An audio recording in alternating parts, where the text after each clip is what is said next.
Hey everyone, today I am creating these cards using the December 2022 SheetLoad cards template.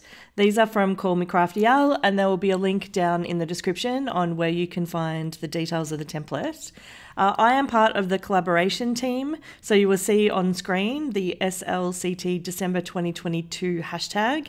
If you go to that hashtag, it's in the description below and in the title, you can see what's created by the entire collaboration team. There are some fantastic content creators, so I highly recommend you go and check it out. The papers that I'm using today are from White Christmas, which is a Kaisercraft collection. I've selected some of the 12 by 12 papers, which is what's required in the template. I often use 6 by 6, so I'm just showing you here the White Christmas 6 by 6 paper pad. It's a great one as well, but I have chosen not to use it for this project. Instead, what I've done is I've selected two pieces of the patterned paper. Well, they're both patterned paper, but two pieces of the one with the reindeer on it and one of the navy blue with stars. Because what I have worked out is if I slightly adjust the template, I can get 12 panels, which will be 5 1/4 by 4, which will make up my backing panel. And then I can use the one sheet of the star paper to create 12 that are 6" by 2". So I use up almost all of the three 12 by 12 papers and I get 12 cards out of it, which is basically 1.5 times what is intended from the sketch. Okay, so I've moved on quite quickly here.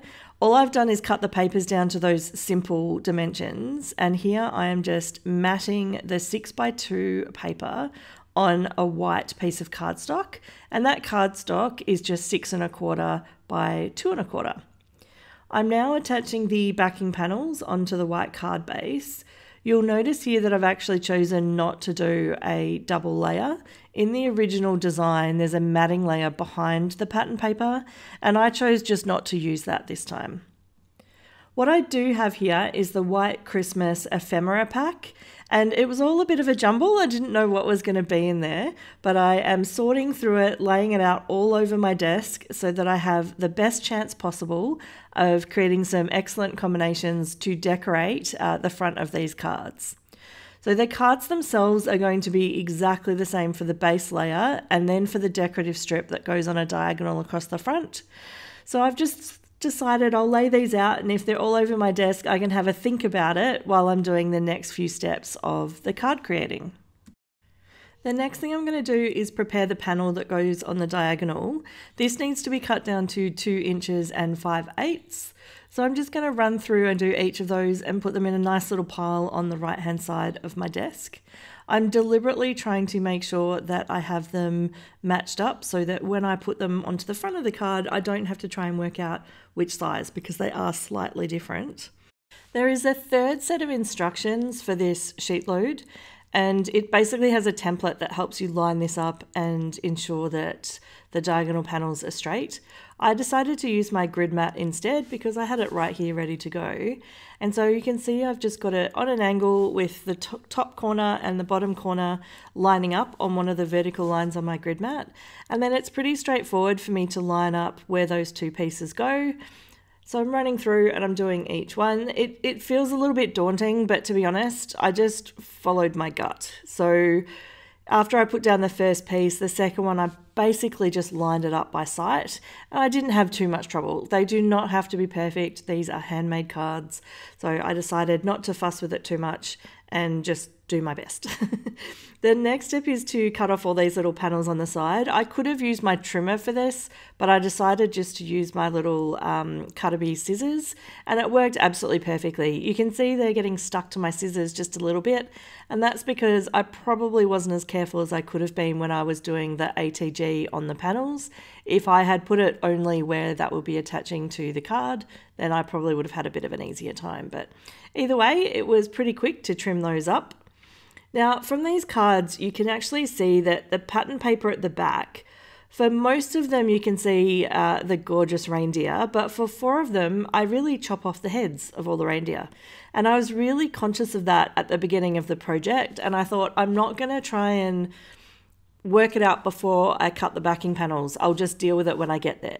So what I've chosen to do is for the ones where the reindeer are really cut off, I thought, well, it's reindeer paper, then you want to highlight it. So there are 3 reindeer in the ephemera. So I used those for 3 out of the 4 cards, and I had some quick designs with the merry and bright. So these 3 were ready to go quite quickly. I then had to search through and figure out what would be something that I could use that would mean it wouldn't be obvious that I had headless reindeer. So as I'm kind of looking through and working it out, I decided that maybe what I would do is I would stick to something that is true to the original card sketch. So on the original card sketch, it did have sort of a bit of a branch or some foliage that was coming up from a sentiment along the bottom of the card. And so you'll see here that I thought I would embrace that for card number 4 by using a giant Christmas tree. If you are enjoying the video, it would be absolutely fantastic if you could hit the like button or perhaps leave a comment below. This interaction shows YouTube that you are enjoying the video, and it does help it spread to more viewers. So thank you in advance. For card number 6, I am using the other Christmas tree. So far, actually this must be card number 5. So far I have 3 reindeers and 2 Christmas trees. And I'm looking at this ephemera pack and I am starting to get a bit worried just because it isn't very flexible, or maybe my creativity juices weren't at their peak. But what I find is if I have cards that are all different designs, so if I do one of the Kendra's card challenges, or if I have used some of the different MFT sketches, then I can use different ephemera on different cards based on the placement. But all of these were exactly the same. So the color combination was the same, the layout was the same. And in the end, I created a few that were probably not my favorite, but I decided just to roll with it. And so for these, where you can see I've created a little bit of foliage. I'm not a huge fan of the fact that there's a dark foliage on top of the dark paper, but I was quite limited. And, you know, the circles, I really tried to use the circles from this ephemera, which on a different layout would be absolutely brilliant. But for this one, I just could not find a place to put a bauble or put a circle and have the layout work. I definitely had plenty of ephemera to do my 12 cards, so that is definitely not an issue at all.